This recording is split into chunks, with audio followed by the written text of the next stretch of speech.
Okey.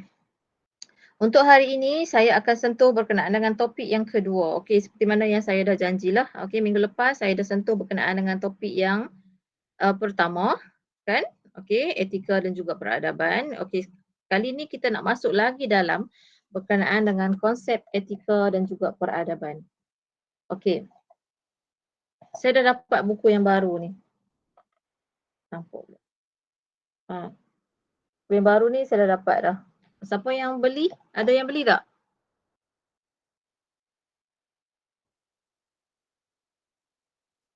Belum lagi. Belilah untuk kamu refer. Okey. So, untuk topik yang pertama dah cover dan topik yang pertama tu akan dibentangkan esok oleh kamu. Esok presentation. Jangan pula tak hadir. Okey, sebab markah dikira individu. Okey, terus masuk topik yang kedua, konsep etika dan juga peradaban. Okey, ini pendahuluan saya tak nak sentuh sebab pendahuluan ini adalah sama seperti dengan topik yang pertama berkenaan dengan etika dan juga peradaban. Okey, ini adalah LLO bagi topik yang kedua iaitu menelusuri pergerakan, idea dan amalan etika dan peradaban alam Melayu dan dunia. Okey. Dengar baik-baik. Okey, dengar baik. Sebelum tu, saya nak refresh balik topik yang pertama. Okey.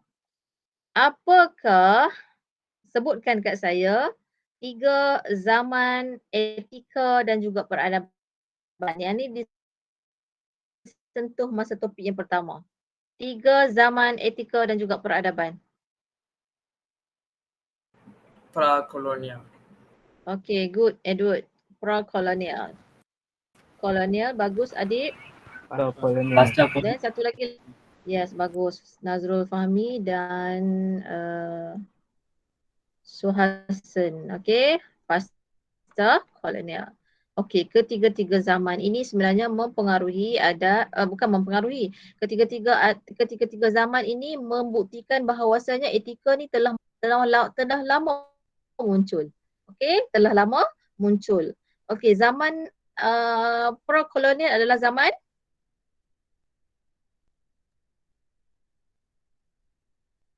apa?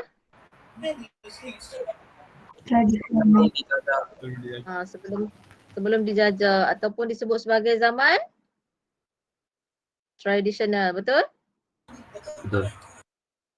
Okey. Apa yang telah wujud pada zaman tradisional, pada zaman pra-kolonial? Yang berkisar berkenaan dengan etika dan peradaban? Ada 3 benda tu. Ada bersam. Ada 3 benda. Yes, adab, Adat istiadat, adat istiadat. Ya, betul.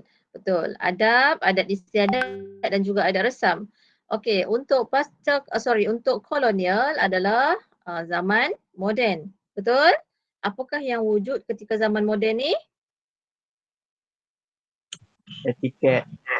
Etiket, Etika. etos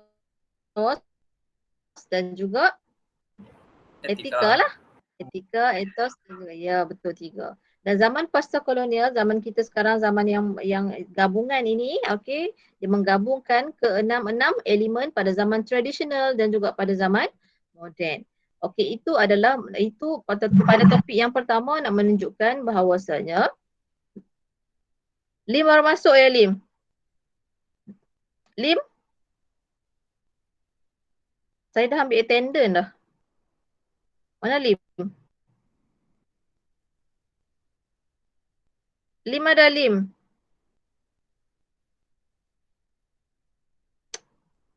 Lim ada? Dia tak menyahut tu, dia tak datang lah tu. Okey. Kemudian untuk topik yang kedua ni, dulu kat toilet. Siapa kat toilet? Okey. Untuk topik yang kedua ini, kita nak sentuh berkenaan dengan pergerakan idea dan amalan etika dan peradaban di alam Melayu, di alam Asia dan juga di alam Barat. Okey, 3 aspek. Okey, kita nak tengok pergerakan amalan tu. Okey, kita faham sesungguhnya etika dan peradaban ni telah lama muncul pada zaman awal-awal lagi, iaitu pada zaman prakolonial. Okey, clear cut kat situ. Okey, sekarang ni kita nak tengok pergerakan amalan etika tu. Okey, ataupun kesinambungan amalan etika dan juga peradaban tu. Okey, setelah berzaman-zaman lah, okey, zaman Mesolitik, Paleolitik semua pada zaman prakolonial tu. Okey, so pergerakan arus etika ni, okey, kita nak tengok etika ni diamalkan. Okey, etika dan peradaban ni diamalkan dan diteruskan. Kita nak tengok dalam konteks alam Melayu, dalam konteks Asia dan juga dalam konteks Barat ni. Okey, ingat untuk LLO yang pertama ni kita nak sentuh berkenaan dengan pergerakan amalan etika melalui 3 susur masa. Okey, iaitu alam Melayu, alam Asia dan juga alam Barat. Okey, kemudian LLO yang kedua kita nak akan sentuh berkenaan dengan konsep etika. LLO yang ketiga akan sentuh berkenaan dengan konsep peradaban, yang mana kita akan melihat berkenaan dengan perspektif yang tertentu dari sudut agama, dari sudut kolonial dan juga pasca kolonial. Okey? Irsyad. Siapa Irsyad? Haziq Irsyad? Haziq Irsyad ada? Ya, saya. Okey, kenapa masuk kelas lambat? Internet saya masalah pun. Okey, tak apa. Saya dah tanda kamu tak hadir, saya delete balik.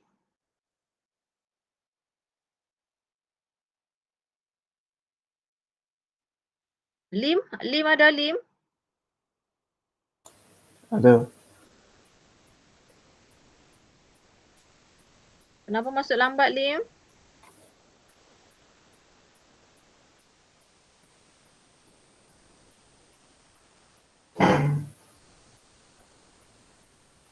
Okey. So kita tengok dulu untuk LLO yang pertama, iaitu pergerakan idea dan juga amalan etika dan juga peradaban alam Melayu. Kita nak tengok satu dulu. Kalau saya lag, tolong bagi tahu .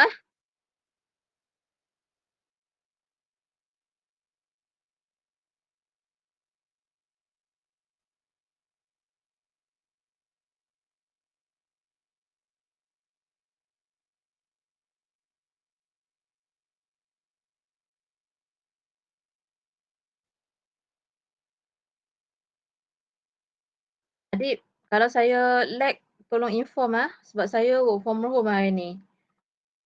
Okey. Boleh adik? Okey, good. Amalan etika peradaban alam Melayu. Kita nak tengok dulu amalan ni dalam alam Melayu dulu. Ingat tiga alam kita akan tengok. Alam Melayu, alam Asia dan juga alam Barat. Okey. Firstly kita nak tengok idea dan amalan etika peradaban alam Melayu.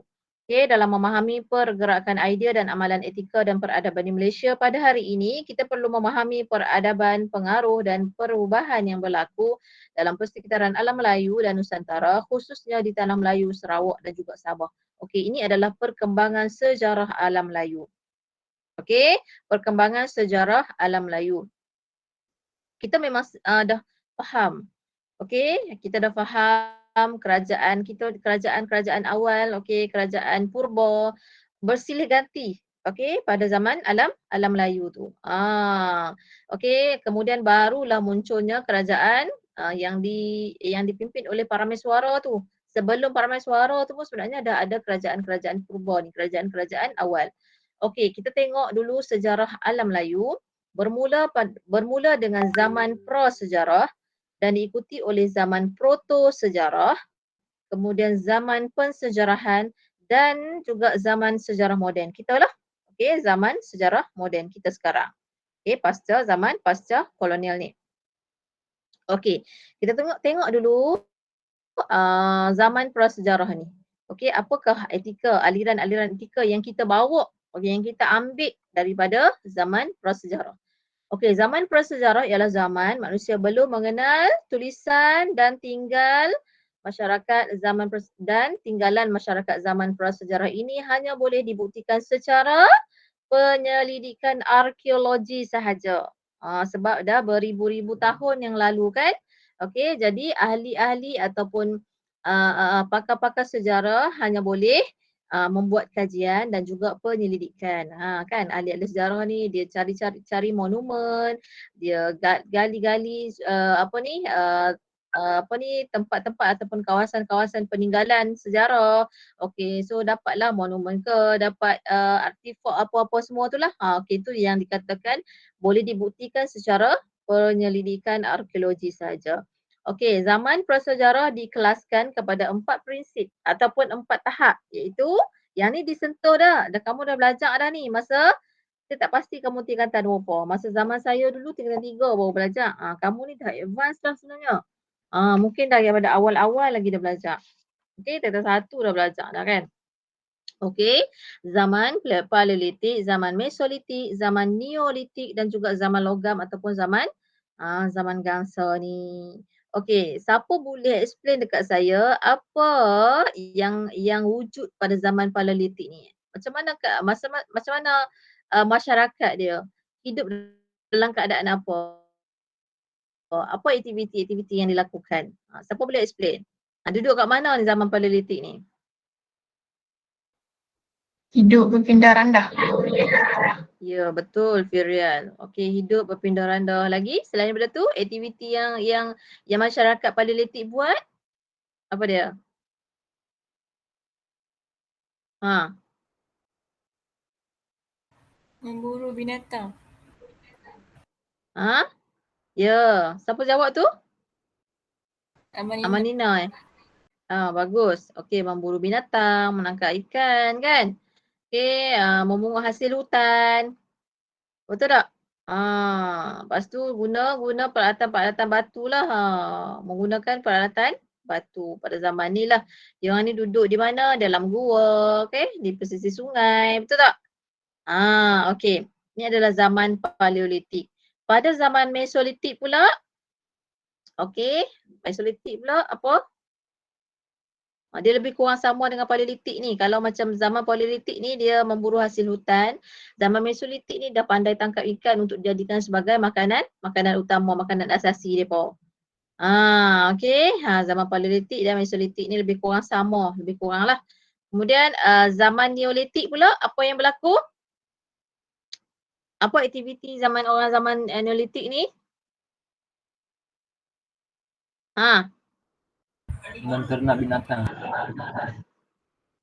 Dia orang dah advance dah, menternak binatang. Okey, menternak binatang. Lepas tu pada zaman Neolitik ni dah ada wujud penempatan-penempatan yang berpusat yang itu dah ikut kelompok-kelompok masyarakat dah. Kan? Kemudian zaman Neolitik ni pula dah wujud sistem barter. Pada zaman Neolitik ni dah ada wujud sistem barter dah. Kemudian apa lagi? Apa?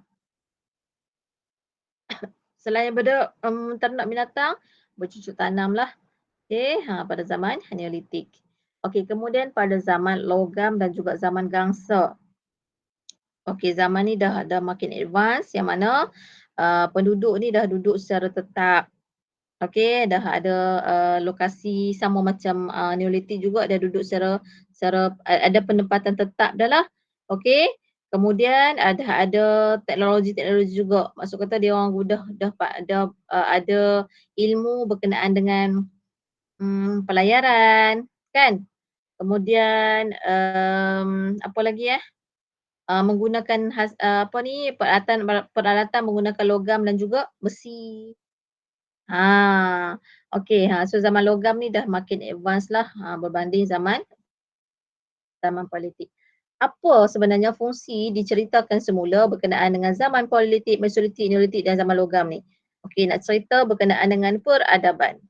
Okey, tamadun.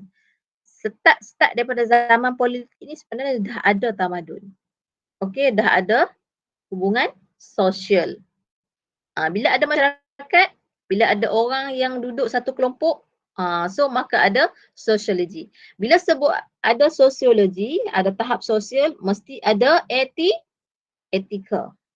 Betul? Betul tak tu? Mesti ada etika. Zaman politik tamadun dia macam mana? Okey, dia memburu binatang, okey, memungut hasil hutan. Tu dia punya tamadun dia. Berubah kepada zaman Mesolitik pun sama. Kemudian diikuti dengan zaman Neolitik. So ada perkembangan peradaban dari masa ke semasa. Nak ceritanya pasal tu je. Nak cerita sesungguhnya zaman-zaman ataupun perubahan zaman prasejarah ini sebenarnya dah wujud, dah munculnya peradaban. Bila muncul peradaban, ada je juga etika. Confirm. Sebab apa? Etika, bila wujud peradaban mesti ada kelompok sosial. Bila ada kelompok sosial mesti ada etika. Macam itulah maksud dia. So, daripada Neolitik dan terus pula kepada zaman logam dan juga zaman gansa. So meningkat. So makin hari makin excellent, makin advance lah. Okey, itu adalah zaman prasejarah dan diikuti pula oleh zaman protosejarah. Okey, zaman protosejarah. Zaman protosejarah ini adalah zaman di mana masyarakatnya sudah mengenali tulisan dalam bentuk aksara kuno seperti aksara India, India Selatan, Pali, Pallava dan juga Kawi yang ditulis dalam bahasa kuno seperti Sanskrit, Melayu kuno dan juga lain-lain lagi lah. Zaman protosejarah ini bermula sejak awal abad Masihi sehinggalah ketika Melaka dibuka oleh para meswara. Zaman protosejarah ini zaman sebelum para meswara membuka Melaka lagi. Okey. Dan pada zaman protosejarah itu wujudnya kerajaan purba iaitu kerajaan awal ni iaitu contohnya Kedah Tua, Langkat Suka, Gangga Negara, Tan Citu semua itulah. Okey, semua ini wujud sebelum pembukaan Melaka. Seterusnya diikuti oleh zaman pensejarahan. Okey, zaman pensejarahan yang mana peradaban ini bermula di Melaka menjadi titik tolak kepada perkembangan peradaban Melayu. Okey. So zaman pensejarahan ni berkisar berkenaan dengan kewujudan KMM iaitu Kesultanan Melayu Melaka. Kemudian bermula pembentukan masyarakat kepelbagaian yang masyarakat kepelbagaian ini wujud dengan Dengan perdagangan. Okey? So ramai negara-negara luar datang singgah ke Melaka untuk melaksanakan ataupun menjalankan proses perdagangan. So datang dagang Melaka. So wujudlah masyarakat lah. Okey, seterusnya kedatangan kuasa penjajah iaitu penjajahan Barat. Okey, ini adalah zaman pensejarahan dan diikuti oleh zaman sejarah moden. Okey, zaman sejarah moden ni setelah Tanah Melayu mencapai kemerdekaan pada 31 Ogos 1997 lah. Okey, jadi perubahan sejarah moden ni dari masa ke semasa semakin meningkat, semakin maju dan memfokuskan matlamat utama adalah perpaduan dan pembinaan negara bangsa. Ni, perpaduan dan pembinaan negara bangsa. Okey. Kemudian ketika zaman sejarah moden ini setelah Tanah Melayu mencapai kemerdekaan, maka bertitik tolak daripada kemerdekaan ini, maka banyaklah contohnya macam rukun negara diwujudkan, okey, tercetusnya perlembagaan persekutuan, okey, kemudian 16 September tu apa? Hari Malaysia dan semua itulah. Okey, pokok pangkalnya adalah untuk ataupun modus operandinya adalah untuk perpaduan dan juga penyatu paduan. Okey, perpaduan dan juga penyatu paduan. Okey, yang ni kita akan sentuh pada topik yang keempat berkenaan dengan perpaduan yang diidamkan. Okey, negara adalah satu word, bangsa adalah satu word. Tetapi disebut kat sini adalah pembinaan negara bangsa bangsa menjadi satu word sahaja. Negara bangsa dikombinkan membawa perspektif yang berbeza. Pergerakan idea dan amalan pada zaman alam Melayu ini disentuh pada zaman prasejarah, proto-sejarah, pensejarahan dan juga sejarah moden. 4 zaman ini yang menyentuh berkenaan dengan aliran etika dan juga peradaban di alam Melayu. Okey, di alam Melayu. Sebenarnya Melaka tu adalah pusat sebenar kepelbagaian tamadun. Okey, pusat sebenar kepelbagaian tamadun. Nah, okey, itu adalah aliran dalam di alam Melayu. Kemudian kita nak tengok sebelum saya masuk peradaban Asia, ada soalan nak tanya berkenaan dengan alam Melayu. Wan, lag. Okey. Lag lagi ke tak? Lag lagi tak, adik?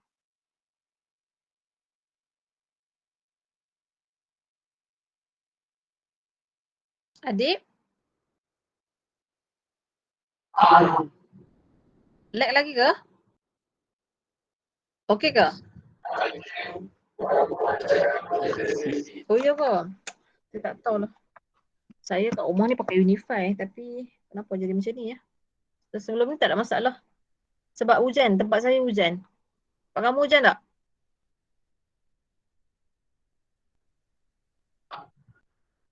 Kejap.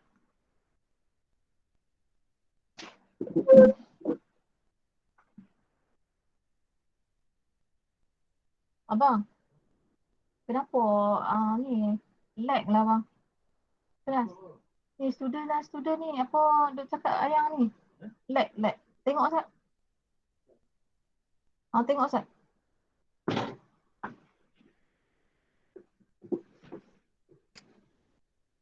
Pasal apa?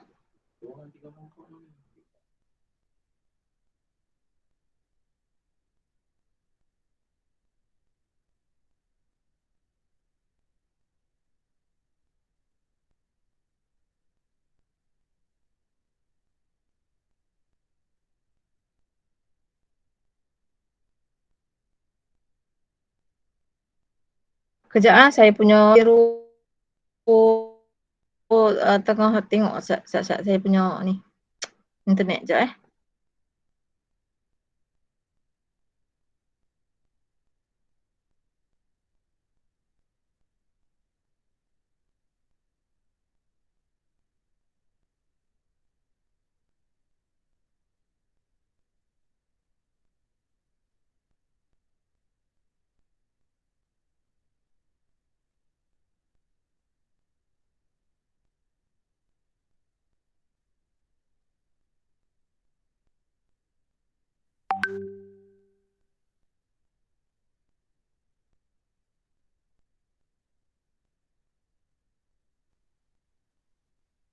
Okey. Saya try Adib, kalau lag lagi beritahu Alright, thank you Adib. Okey, Adib ni cepat respon tu saya suka sebut nama dia. Okey, sorry lah Adib Kemudian okey, saya dah sentuh aliran etika dan juga peradaban di alam Melayu lah. Okey, 4 zaman yang kita sebutkan tadi. Kemudian kita nak tengok pula amalan etika di peradaban Asia.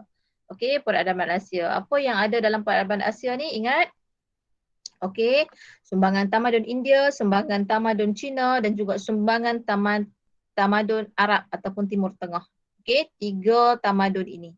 Okey, 3 tamadun ini.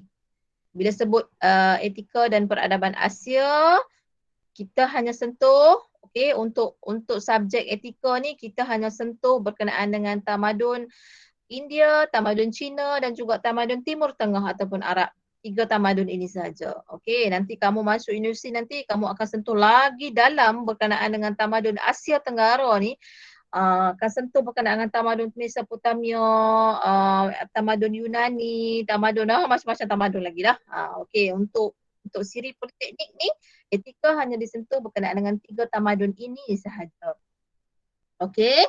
So pengaruh peradaban dari luar peradaban alam Melayu juga perlu dikaji kerana tanah Melayu Sarawak dan juga Sabah berada di laluan timur barat melalui selatan Melaka hingga kan kerajaan-kerajaan di pesisir pantai timur Sumatera dan pesisir pantai barat Tanah Melayu silih berganti menjadi pelabuhan sedunia di mana peradaban majmuk bertemu dan juga bergaul. Itulah disebabkan tadi saya ada mention berkenaan dengan sebenarnya Melaka adalah pusat sebenar pencampuran di antara pelbagai-bagai tamadun. Okey, dan Melaka juga adalah tempat utama yang mencetuskan kepelbagaian masyarakat majmuk. Saya dah sentuh tadi. Okey, disebabkan oleh aktiviti perdagangan lah. Okey. Kemudian kita tengok dulu sepintas lalu background peradaban India. Okey, kita tengok tamadun India.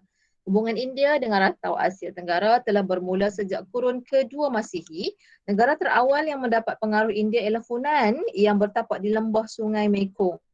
Kemudian pengaruh India tersebar luas ke Langkasuka, Kedah, Kuala Selinsing dan Tanah Merah di Semenanjung, Kamtioli di Sumatera, Taruma di Jawa dan Kute di Borneo. Kerajaan yang paling kuat menerima pengaruh India ialah Sriwijaya.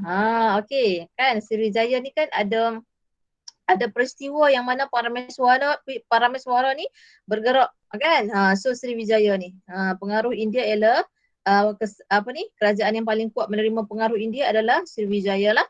Pengaruh India begitu meluas dan kuat di rantau Asia Tenggara sehingga kawasan ini dikenali sebagai The Greater India. Okey. Ini adalah sumbangan tamadun India. Sumbangan tamadun India. Okey, ini adalah sumbangan tamadun India. Apa sebenarnya kekuatan India ni? Kekuatan tamadun India ni, kekuatan di mana? Dari sudut ekonomi mampu menghasilkan mata wang Gupta. Okey. Kemudian dari sudut seni bina pula pembinaan Great Bath, Angkor Wat dan Candi Borobudur. Okey, Candi Borobudur ni kat mana? Siapa tahu? Candi Borobudur ni kat mana? Dekat Angkor Wat. Indonesia. Dekat Indonesia. Thailand. Dekat Indonesia. Angkor Wat kat mana Angkor Wat? Cambodia. Ya, Cambodia kan. Kemudian dari sudut falsafah pula, wujud dua bentuk pemikiran bersumberkan kitab Veda dan kumpulan yang menolak kitab Veda. Betul tak Suhasan? Suhasan? Betul. Betul kan? Okey, dari sudut bahasa dan juga kesusastraan, okey, menggunakan bahasa Sanskrit dan juga bahasa Tamil. Okey, tapi ada juga bahasa-bahasa lain kan? Ya. Okay, contoh bahasa Malayalam, betul tak? Betul. Okey, sama juga macam Cina lah. Okey, nanti kita tengok lagi tamadun Cina. Kemudian perkembangan sains dan teknologi. Okey, tamadun India, sistem nombor angka Brahmin dan juga Kharosthi. Okey, kemudian dalam bidang astronomi dipitik daripada kitab Veda. Okey, so membicarakan tentang inilah ilmu kaji bintang ni lah, ilmu astronomi. Kemudian batu bata dihasilkan melalui pembakaran suhu yang tinggi. Ini adalah sumbangan tamadun India dalam bidang sains dan juga teknologi.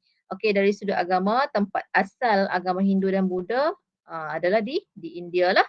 Kemudian yoga diperkenalkan sampai sekarang, betul tak? Sampai sekarang diperkenalkan, memang wujud sampai sekarang ni.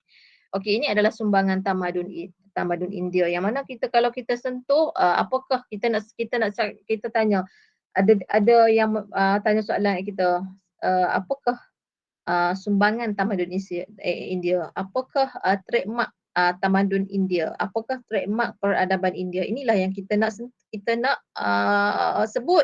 Okey, disebabkan oleh sumbangan-sumbangan ini,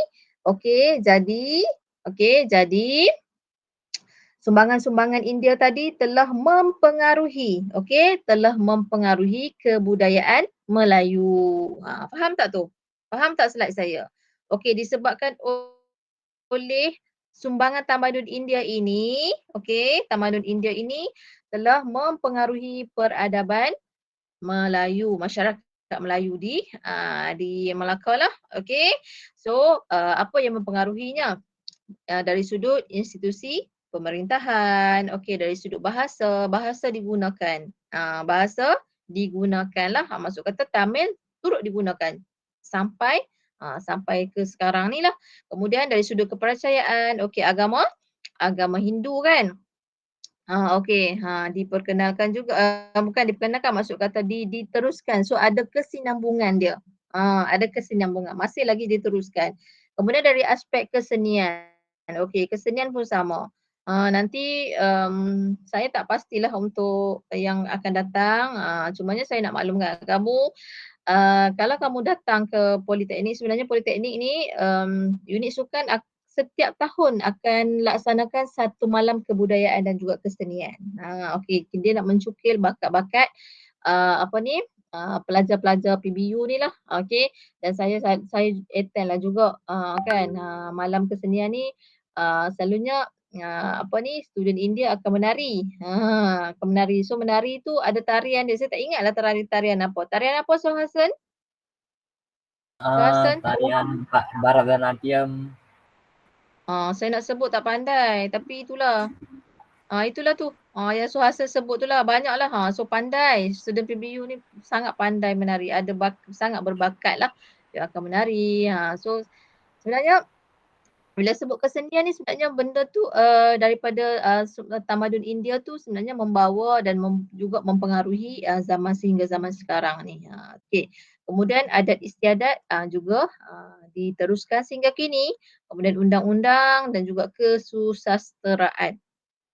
Okey, kesusasteraan dari samalah juga macam kesenian jugalah. Okey, dari sudut bahasa-bahasa yang digunakan. Okey. Kemudian ini adalah pengaruh peradaban lagi ke?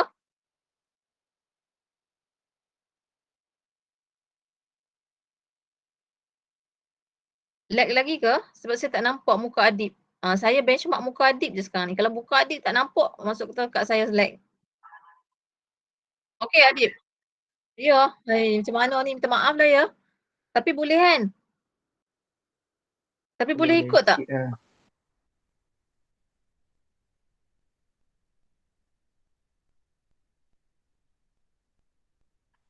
Pandang Adib, pandang Suhasan. Kalau gambar kamu dua tak ada ni lag lah. Lag lagi pula. Okey. Okey, ini adalah pengaruh peradaban Cina.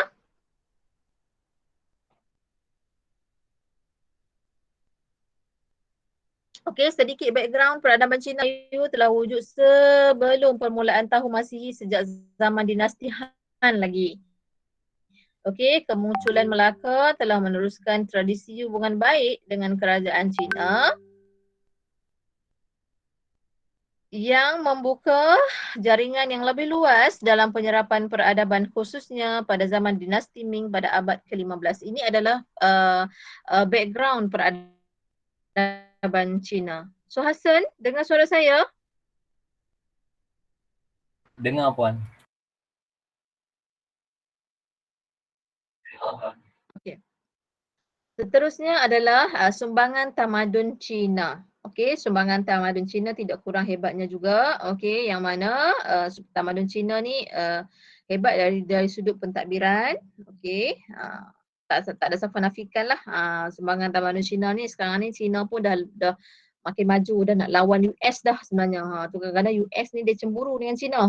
Teknologi yang digunakan pakai oleh Cina ni memang tak boleh dipertikaikan lah kan. Kemudian dari sudut falsafah, okey, melahirkan ramai cendekiawan bila sebut sains dan teknologi yang dihasilkan oleh negara Cina ni, maksud kata ramailah para ilmuwan dan juga cendekiawan yang dilahirkanlah di Cina. Kemudian dari sudut penciptaan, okey, kemudian dari sudut sains dan juga teknologi, okey, dari sudut unsur moral, maksud kata dari sudut kepercayaan dan juga dari sudut kesusasteraan dan juga kesenian. Adib, saya tak nampak muka kamu. Okey, dengar tak suara saya? Tak boleh ni. Okey. Kemudian berdasarkan kepada kelebihan ataupun sumbangan tamadun Cina ini, sumbangan tamadun Cina ini menyerap, membawa masuk ke dalam peradaban masyarakat Melayu.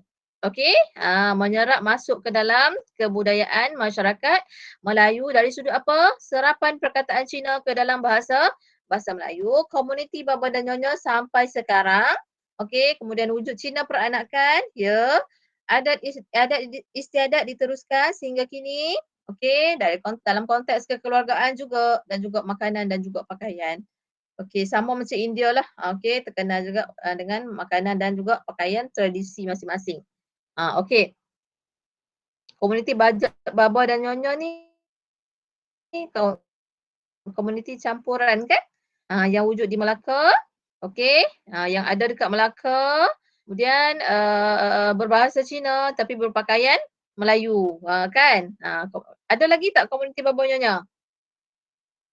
Siapa orang Melaka kat sini? Ada orang Melaka kat sini? Tak ada? Sebenarnya masih ada lagi lah komuniti baba dan nyonya. Okey, sedikit dah 10 minit dah. Saya habiskan sekat ni. Sedikit background untuk pengaruh peradaban Asia peradaban Timur Tengah iaitu Arab lah. Pengaruh utama peradaban dari Timur Tengah ialah pengembangan agama Islam. Okey, macam mana yang kita tahu? Okey, di Melaka teori yang menunjukkan agama Islam tu dibawa masuk oleh negara Arab lah, Timur Tengah. Terdapat teori yang menyatakan Islam dibawa terus dari semenanjung tanah Arab ke alam Melayu pada kurun ke-7 melalui hubungan perdagangan. Okey, bertapak di Melaka. Pengaruh peradaban dari Timur Tengah di alam Melayu bermula diperlak dengan terbentuknya kerajaan Islam pertama pada 840 Masihi. Melaka telah menjadi pusat kebudayaan Melayu Islam dan menjadi nadi kegiatan pengajaran serta penyebaran agama Islam bagi seluruh kepulauan Melayu. Masa ni dah ada institusi pondok, okey, menyebarkan agama Islam lah. Peradaban Melayu telah menyerap okey, unsur dan juga tradisi tamadun Islam dan akhirnya melahirkan pusat tamadun Melayu Islam tahap dunia di Melaka, Patani, okey, Aceh dan juga Johor Riau. Okey. Disebabkan oleh sumbangan-sumbangan tamadun Arab itu juga, maka sumbangan tersebut telah menyerap juga masuk ke dalam kebudayaan masyarakat Melayu. Sama macam India, sama macam Cina juga. Okey, jadi pengaruh Arab ini mempengaruhi perundangan, okey, mempengaruhi sistem ekonomi, mempengaruhi sistem pendidikan, sistem pemerintahan, agama dan juga kepercayaan, kesenian dan kebudayaan dan seterusnya adalah adab dan juga cara hidup. Okey. So, ketiga-tiga perundangan, ketiga-tiga kelebihan, ketiga-tiga tamadun yang dibawa masuk ke dalam alam Melayu ini, dibawa masuk ke dalam kebudayaan masyarakat Melayu ini bergabung dan sehingga sekarang menghasilkan satu kementerian ataupun pentadbiran dan juga pemerintahan lah. Okey. Sama macam Parameswara pada zaman Parameswara kan ada sistem pembesar 4 lipatan kan. Okey, ada Syah Bandar, ada Temenggung, ada Penghulu Bendahara, semua tu lah. Okey, dulu ada jawatan-jawatan tu tapi sekarang ni di-upgrade sampailah wujudnya kementerian. Okey, macam Penghulu Bendahara tu jadi Kementerian apa? Kementerian Kewangan. Okey, kemudian Kementerian Pertahanan. Macam tu lah. Okey, asalnya bertitik tolak daripada Melaka. Okey, seterusnya kita nak tengok pula berkenaan dengan etika, okey, yang dibawa masuk ataupun yang dipengaruhi oleh peradaban barat. Okey, bila ni? Okey, bila sebut barat ni setelah wujudnya apa? Penjajahan kuasa-kuasa asing. Okey, setelah wujudnya penjajahan kuasa-kuasa asing di mana? Di tanah Melayu. Okey. Apa? Siapa? Daripada mana? Okey, Portugis, Belanda, British, Jepun, semua itulah. Okey, itu disebut sebagai peradaban alam barat. Okey, peradaban alam barat. Okey, terdapat proses pertemuan dan pergaulan antara peradaban sama ada sudah terputus ataupun masih berterusan yang tersulam sehingga kini, sehingga ke hari ini bersama sistem kapitalis sedunia dipengaruhi oleh globalisasi dan dipacukan pula oleh dunia digital. Apa maksudnya? Maksudnya di sini, bila kuasa asing ni menjajah tanah Melayu, peninggalan masih ada lagi sampai sekarang. Okey, kalau kita sebut berkenaan dengan ekonomi masih lagi dijajah oleh kuasa barat sehingga sekarang. Okey, sehingga sekarang. Malaysia memang ekonomi Malaysia sekarang ni pun tak kira lah. Okey, yang menawan ekonomi ataupun yang mengawal ekonomi dunia sekarang ni adalah barat. Okey, samalah juga Malaysia pun. Okey, tu maksud kata sama ada sudah terputus atau masih berterusan. Macam kita ni masih lagi ada yang dah tak wujud dan ada yang maksud kata ada yang dah terputus dan ada yang masih lagi berterusan. Macam sistem ekonomi tu masih lagi berterusan sehingga kini lah. Okey, pertembungan dan pergerakan idea dan amalan etika dan peradaban dunia menjadi lebih rencam dan tidak mustahil amalan setempat menjadi terpecah dan tidak utuh. Okey. Ini adalah peradaban-peradaban barat yang saya nyatakan tadi. Sebenarnya peradaban barat ini bermula daripada penjajahan kuasa-kuasa asing inilah, Portugis, Belanda dan juga British. Peradaban barat bukan sahaja membawa pengaruh dalam kehidupan sosial dan sistem ekonomi masyarakat, tetapi telah membawa implikasi yang besar dalam struktur pentadbiran dan pemerintahan negara. Betul lah. Okey, kat Penang tak payah pergi jauh-jauh. Kat Penang pun masih ada lagi bangunan-bangunan, bangunan-bangunan yang peninggalan orang-orang Inggeris. Kan? Banyak lagi peninggalan-peninggalan yang kita boleh tengoklah. Okey, ini adalah pengaruh peradaban Portugis yang mana tujuan utama Portugis datang masuk ke tanah Melayu adalah untuk mengembangkan agama Kristian. Okey, ini kita tengok balik sejarah, okey, yang mana tertumpu di Melaka pada tahun 1511 hingga 1641 iaitu selama 130 tahun. Kesan utama kewujudan masyarakat Serani dan juga perkahwinan campur. So bercampurlah wujud masyarakat Serani ni. Okey, kacukan kan. Portugis memperkenalkan sistem tulisan Romi. Ini adalah sumbangan-sumbangan lah. Okey, yang mana kita implement, kita ada masih lagi kekalkan sehingga kini. Seterusnya wujud perkataan pinjaman, contohnya jendela, almari, garfu, tuala, palsu, dah banyak lagi sebenarnya. Betul tak? Betul. Okey, disebabkan pengaruh yang diorang ada, okey, modus operandinya adalah untuk menawan tanah Melayu. Sebab apa? Sebab tanah Melayu ni kaya dengan hasil bumi. Okey, kemudian tahap sosial yang baik, tahap geografi yang baik, okey, kawasan yang terlindung daripada angin monsun dan sebagainya. Okey, itulah antara faktor utama kuasa-kuasa asing ini sangat berminat dengan tanah Melayu ini. Okey, ni saya lajukan sebabnya yang ni kamu dah sedia maklum dah sebenarnya. Okey, kemudian pengaruh Belanda pula menubuhkan syarikat Hindia Timur, okey, untuk menguasai perdagangan rempah ratus di Kepulauan Melayu. Kemudian Belanda pula cuba menguasai perdagangan kain di India dan biji timah di negeri-negeri Melayu. Pusat utama ialah Betawi, Jakarta, Indonesia. Kemudian Belanda menyerang Portugis di Melaka dengan bantuan kerajaan Melayu Johor. Penjajahan Belanda tertumpu di Melaka juga. Okey, kemudian Belanda cuba menyekat kapal dagang supaya berdagang di Betawi. Sebab dia nak monopoli lah hasil-hasil semua. Kemudian penjajahan Belanda berakhir dengan perjanjian Inggeris-Belanda pada tahun 1824. Jadi penjajahan Belanda tidak banyak meninggalkan kesan terhadap peradaban Melayu, tapi walaupun tak tinggal kesan, dia tetap menjadi sebagai penjajah. Okey, dia tetap dilabelkan sebagai penjajah. Okey, yang mana kemasukan Belanda ni tak lain tak bukan adalah untuk menguasai dan juga memonopoli hasil-hasil di tanah Melayu. Okey, seterusnya adalah pentadbiran Inggeris di tanah Melayu yang mana munculnya sistem pentadbiran Inggeris, wujudnya sistem residen. Siapa ingat sistem residen ni sistem yang macam mana? Siapa tahu? Siapa ingat lagi? Sistem residen. Sistem residen ni sebenarnya orang-orang Inggeris ni sebenarnya nak memasukkan sistem beraja ataupun sistem sultan. Okey, so siapa yang jadi pemerintah dalam kalangan orang-orang Inggeris ni akan menjadi pemerintah, yang menjadi pemerintah. Okey, sultan-sultan di tanah Melayu hanya menjadi penasihat untuk agama Islam semata-mata. Okey, ni sistem residen. Jadi pada ketika inilah, okey, rakyat tanah Melayu berang dan sangat tak berpuas hatilah. Okey, tambahan pula dengan Malayan Union dan sebagainya kan. Kemudian dasar desentralisasi, centralize. Okey, decentralize. Maksud kata siapa yang masuk ke tanah Melayu, dia boleh jadi warga negara. Ni bahaya kan.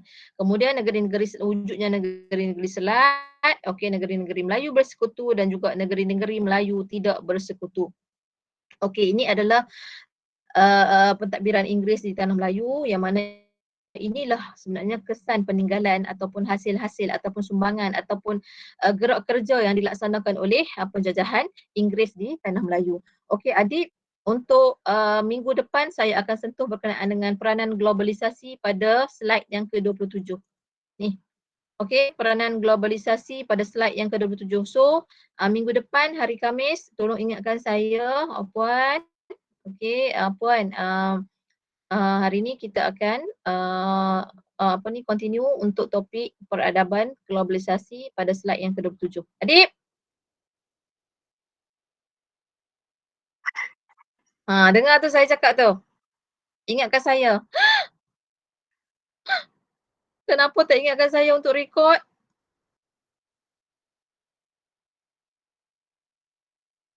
Tolonglah. Rina. Ya Puan, sorry. Rina Grace. Kenapa tak ingatkan? Saya dah banyak kali dah pesan. Ni dah last minute ni macam mana ni ha? Oi. Saya dah berkali-kali pesan, tolong ingatkan saya. Rekod. Yang lain-lain pun sama lah, kenapa tak ingatkan? Ni saya rekod ni, saya membebel ni sajalah. Okey. So saya minta maaf saya ambil masa kamu. Okey, minta maaf juga di atas kesilapan teknikal lah. Saya punya line dekat rumah ni semua lag. Okey, saya simpulkan kat sini. Okey, untuk LLO yang pertama ingat. Okey, untuk LLO yang pertama ini kita sebenarnya menceritakan berkenaan dengan ataupun kita menghuraikan berkenaan dengan amalan etika yang dibawa masuk ke dalam kebudayaan masyarakat Melayu. Amalan etika daripada 3 zaman. Okey, daripada 3 zaman ni iaitu ataupun 3 peradaban. Okey, yang pertama adalah peradaban alam Melayu, yang kedua adalah peradaban Asia dan yang ketiga adalah peradaban Barat. Okey, peradaban alam Melayu tu bermula dengan zaman prasejarah, zaman protosejarah, zaman pensejarahan dan juga zaman sejarah moden. Okey, peradaban Asia pula adalah menceritakan tentang peradaban ataupun sumbangan tamadun India, sumbangan tamadun Cina dan juga sumbangan tamadun Timur Tengah ataupun Arab yang dibawa masuk ke dalam kebudayaan Melayu. Dan yang ketiga adalah sumbangan peradaban Barat. Okey, yang Barat ni, peradaban Barat ni iaitu Portugis, Belanda dan juga British membawa peradaban depa lah masuk ke dalam kebudayaan masyarakat Melayu. Okey, 3 benda ini dan setiap 3 benda tu ataupun 3 peradaban ni ada peradaban yang di bawah-bawah je. Okey, sebenarnya ketiga-tiga peradaban itu sebenarnya mempengaruhi. Inilah yang dikatakan sebagai kerencaman etika acuan Malaysia. Orang tak faham acuan Malaysia tu apa? Acuan Malaysia tu apa? Inilah dia. Acuan Malaysia tu maksud kata kita ni menerima kerencaman, menerima peradaban daripada ketiga-tiga peradaban ni. Okey, peradaban alam Melayu, peradaban Asia dan juga peradaban Barat. So sampai kita sekarang ni, celik-celik mata kita sekarang ni sebenarnya kita menerima kerencaman etika dan juga peradaban daripada pelbagai-bagai peradaban yang lain. Okey, so saya stop. Okey, saya stop stop saya punya presentation kelas pada jam 1:24 petang ni, dan kita jumpa esok pagi jam 8 sehingga 10. Besok saya yang akan jadi audience. Kerana apa? 4 kumpulan akan laksanakan assessment yang pertama iaitu presentation 1. Okay, so saya mohon jasa baik semua tolong hadir ke dalam kelas besok 8 sehingga 10. Tolong hadir awal, masuk kelas awal. Sebab apa? Sebab markah presentation dinilai secara individu. Okay, presentation dinilai secara individu 15 markah. So make sure besok sediakan slide presentation. Okay, tak perlu masukkan dalam CIDOS lagi. Tak perlu upload dalam CIDOS lagi. Sebab saya akan tengok dulu slide presentation kamu semua dulu. Okay, sama ada perlu ditambah baik ataupun tidak. Okay, macam grup yang lain, grup section 3 dan section 5, diorang dah upload dalam CIDOS dah slide presentation. Selepas di repair, okay, selepas ditegur, mendapat teguran oleh saya untuk tambah baik slide, baru dimasukkan. Sebab apa? Slide ada markah. Okay, slide ada markah. Tu sebab saya tak zalim. Kalau saya zalim, saya dah suruh upload dah. Sedangkan kamu upload tu belum ada sebarang komentar daripada saya lagi. Okay, so present dulu. Saya nak tengok dulu slide kamu macam mana. Bila saya dah berpuas hati, baru boleh upload dalam CIDOS. Pastikan slide ataupun kandungan presentation adalah bergantung kepada outline yang saya berikan. Okey, memenuhi outline yang saya sudah berikan. Ada juga grup yang tidak ikut outline. Okey, bila tidak ikut outline, mereka hanya ambil fokus satu topik saja, satu topik kecil saja. Okey, make sure ikut outline yang saya berikan. Ambil kat mana tu puan? Buka lah my link tu yang kat bawah sekali tu. Okey, tengok dekat outline tu semua ada dekat situ. Okay, make sure nah. So ada juga grup sebelum ni, dia ambil topik yang keempat. Okay, dia ambil tajuk yang keempat. Disebabkan oleh dia tak tengok outline, dia bentang topik besar yang keempat. Ni, topik dalam buku. Ni. Dia ambil topik yang keempat. Kita tak masuk lagi topik keempat. Kita baru belajar topik 1 dan topik 2. Sedangkan saya course outline, masa saya present course outline kamu dulu, saya dah kata dah, okey, untuk presentation 1, topik 1 dan topik 2 sahaja yang terlibat. Presentation yang kedua, topik 3 terlibat. Tiba-tiba dia bentang topik yang keempat. Kau rasa? Advance tak advance? Advance tu baguslah, tapi tak ikut syllabus. Tak ikut syllabus. So that's why saya dah bekalkan kamu dengan outline supaya kamu senang nak cari apa sebenarnya rangka presentation yang kamu kena buat. Okay, make sure nah. So apa nasib grup yang bentang topik 4 tu? Nasib depa saya terpaksa hentikan presentation. Saya tak nak lah. Saya akan rasa bersalah bila you all present topik yang saya belum explain lagi. Topik 4 saya tak masuk lagi. Topik 3 pun belum masuk. Kan? So dia pula nak pergi explain topik keempat, tak boleh. Saya rasa bersalah. Seolah-olah saya zalim lah. Tiba-tiba kena present topik yang keempat. Okay, saya terpaksa stopkan dan minta dia orang buat preparation semula hari berikutnya untuk present topik yang sepatutnya lah. Tak pasal-pasal kena buat kelas ganti. Kan? Tak pasal-pasal kena buat kelas ganti sebab saya ada perancangan. Okay, setiap minggu saya ada perancangan. Bila jadi macam ni, saya tak mau kacau minggu yang berikutnya. That's why saya terpaksa buat kelas ganti untuk habiskan semata-mata satu kumpulan yang tersalah tu, tersalah topik.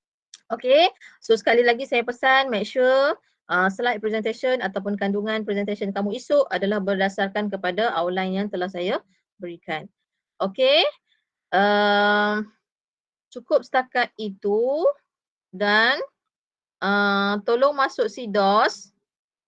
Okay, tolong masuk CDOS. Yang pop quiz 1 dah jawab ke belum? Belum kan? Grup ni belum kan?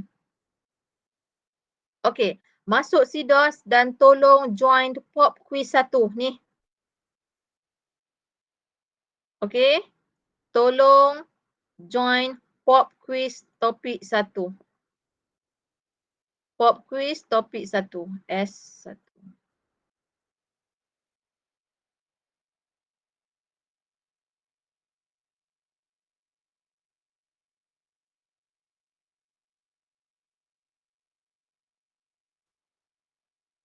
Okay, boleh bersurai semua?